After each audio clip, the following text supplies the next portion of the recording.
Battery కేసుని అయితే బయటికి తీయడం జరిగిందండి.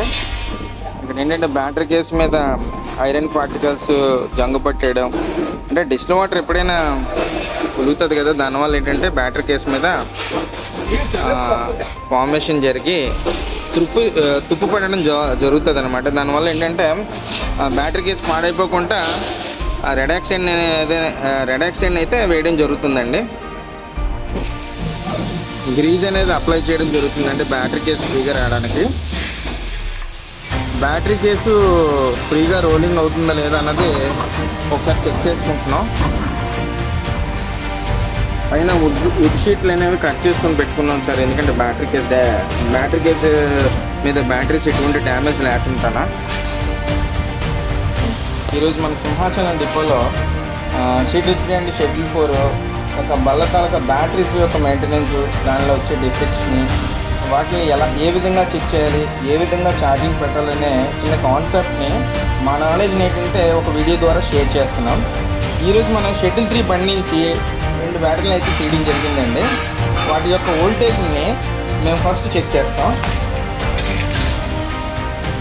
ఇది వోల్ట్ మీటర్ సార్. దీనిలో వోల్టేజ్ మోడ్లో మనం ఆల్రెడీ సెలెక్టర్ని సెలెక్ట్ చేసాం. దీంతో మనం ఒక్కొక్క బ్యాటరీని యొక్క వోల్టేజ్ని చెక్ చేస్తాం. ఫస్ట్ బ్యాటరీ చెక్ చేశాను సార్, 12.95 ఉంది వోల్టేజ్. రెండో బ్యాటరీ చెక్ చేశాను సార్, ఇది 12 వోల్టేజ్ మాత్రమే ఉంది. అంటే చాలా తక్కువ ఉందన్నమాట వోల్టేజ్. ఎందుకు తక్కువ ఉన్నది అనేది ఇప్పుడు ఐడెంటిఫై చేయాలి. హైడ్రోమీటర్ అంటారండి. దీని తాలూకా అంటే ఒక్కొక్క సెల్ యొక్క గ్రావిటీ అనేది హైడ్రోమీటర్తోనే మనం చెక్ చేయొచ్చు. ఈ హైడ్రోమీటర్ యొక్క ప్రాముఖ్యత ఏంటంటే, మనకి ప్రతి బ్యాటరీ మీద ఏహెచ్ అని రాసి ఉంటుంది. అంటే సపోజ్ 21 ప్లేట్స్కి అంటే 150 ఏహెచ్, 17 ప్లేట్లకి ఏంచి 120 ఏహెచ్, అదేవిధంగా 25 ప్లేట్స్కి 180 ఏహెచ్ అంట. అంటే ఏహెచ్ అంటే ఏం లేదు సార్, యాంపియర్ అవర్. అంటే ఒక బ్యాటరీలో ఒక గంట పాటు నిరంతరంగా సపోజ్ 150 ఏహెచ్ బ్యాటరీ తీసుకున్నాం అనుకోండి, ఒక గంట పాటు 150 ఏహెచ్ యాంపియర్ లోడ్తో డిశ్చార్జ్ చేసినట్లయితే అంతవరకు కెపాసిటీ ఉంటుందని దాని అర్థం. హైడ్రోమీటర్ల యొక్క రీడింగ్స్ని ఒకసారి గుర్తిద్దామండి. ఇక్కడ ఏంటి ఎల్లో కలర్ చూసారా, ఎల్లో కలర్లో ఉన్నది ఏంటంటే ఎప్పుడు కూడా స్పెసిఫిక్ గ్రావిటీ అనేది పాయింట్లో ఉంటుంది. మనం వాడుక భాషలో ఏంటంటే పాయింట్ని తీసేసి వాల్యూని మాత్రమే చెప్తాం. దీనిలో ఉండే వాల్యూ ఏంటంటే 1.250.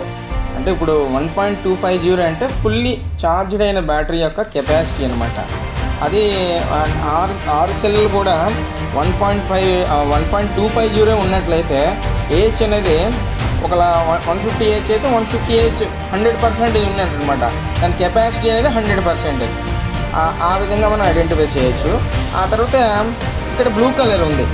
బ్లూ కలర్లో ఎంత వాల్యూ ఉందంటే 1200 ఉంది సార్.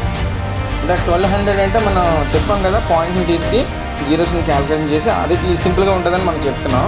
1200 గ్రావిటీ అనేది ఉంది. అదేవిధంగా రెడ్ కలర్ ఒకటి ఉంది చూసారండి ఆ నీడిలో. ఆ రెడ్ కలర్ అనేది 1100 గ్రావిటీని షో చూపిస్తుంది అనమాట. అంటే ఒక బ్యాటరీ తాలూకా కెపాసిటీ అనేది ఈ యొక్క స్పెసిఫిక్ గ్రావిటీని చూపించే హైడ్రోమీటర్ ద్వారా మాత్రమే మనం తెలుసుకోగలుగుతాం. ఇప్పుడు మనం ఏం చేస్తామంటే మన షెడ్యూల్ 3 బ్యాటరీ యొక్క సెల్స్లో ఉండే గ్రావిటీని చెక్ చేస్తాం. ఆల్రెడీ మనం ఒక సెల్ తాలూకా గ్రావిటీని చెక్ చేస్తున్నాం హైడ్రోమీటర్ ద్వారా. ఇది ఇంచుమించుగా ఏంటంటే 1.250 అంటే 1250 ఉందండి. నెక్స్ట్ సెల్ కూడా చెక్ చేద్దాం అదేవిధంగా.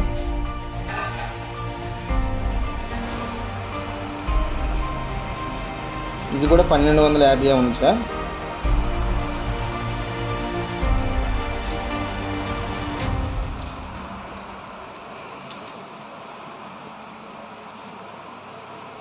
ఇది కూడా 1250 మాత్రం ఉంది.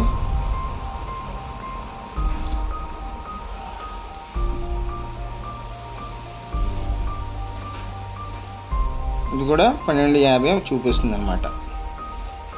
ఓకే, ఆల్రెడీ 4 చెక్ చేసాం. ఐదు కూడా 1250 ఉంది. అన్ని సెల్స్ కూడా ఈక్వల్ గ్రావిటీ అనేది షో చూపిస్తుంది అనమాట. వోల్టేజ్ కూడా 13.10 అంటే మంచి స్ట్రెంత్ ఉంది. 100% ఈ బ్యాటరీ అయితే హెచ్ని కలిగి ఉందన్నమాట. రెండో బ్యాటరీని మళ్ళీ మనం చెక్ చేద్దాం. రెండో బ్యాటరీని మనం చెక్ చేసినట్లయితే 1100 అనేది గ్రావిటీ అయితే ఉంది సార్, చాలా తక్కువ ఉంది, డెడ్ గ్రావిటీ చూపిస్తుంది.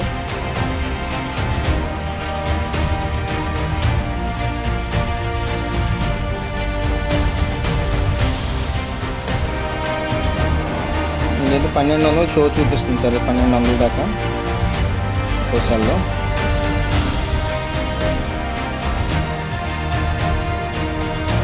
ఇది కూడా 1200 షో చూపిస్తుంది.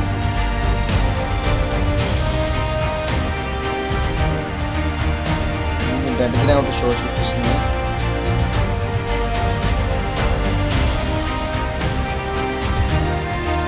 ఇది కూడా డెడ్ గ్రావిటీ షో చూపిస్తుంది.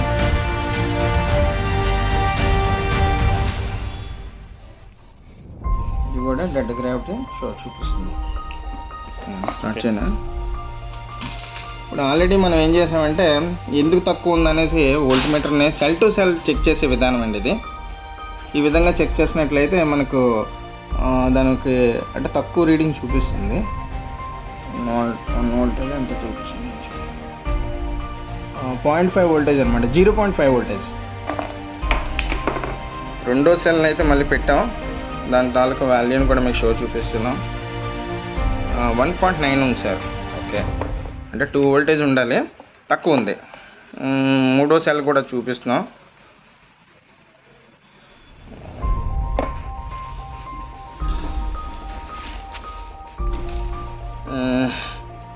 నాలుగో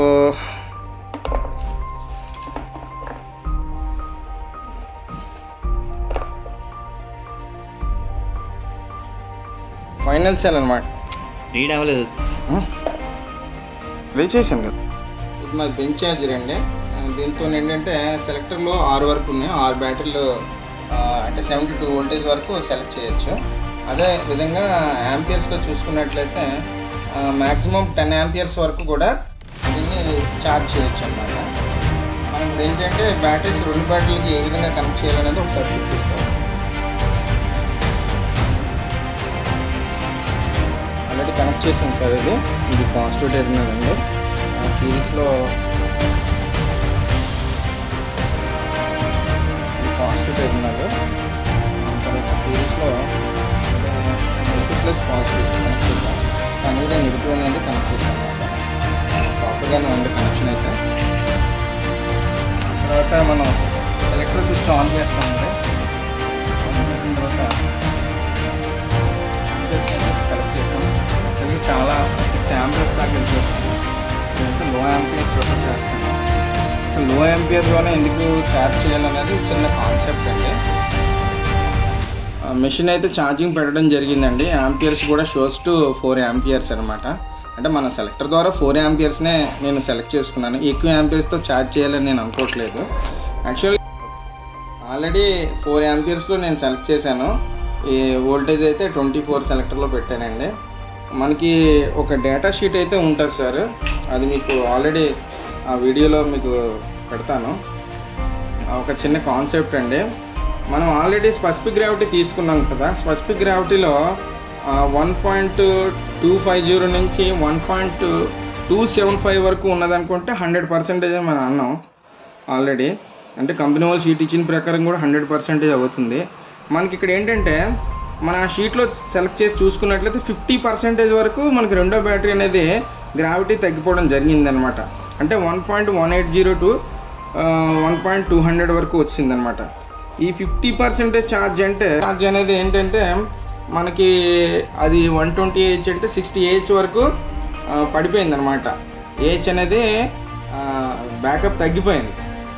అటప్పుడు ఏం చేసాం, ఛార్జింగ్లో పెట్టిన తర్వాత దీనికి తక్కువ యాంపియర్స్, ఎందుకంటే తక్కువ యాంపియర్స్తో మనం ఎప్పుడైతే ఛార్జ్ పెట్టామో ఆ కరెంట్ తీసుకొని సెల్ సైక్లింగ్ అనేది కరెక్ట్గా జరుగుతుంది. అంటే బ్యాటరీ అంటే ఏంటంటే ఛార్జ్ అండ్ డిశ్చార్జ్ అనే సైకిల్స్ ఎక్కువ జరుగుతుంటే దాని లైఫ్ అనేది ప్రాపర్గా జరుగుతుంది అనమాట.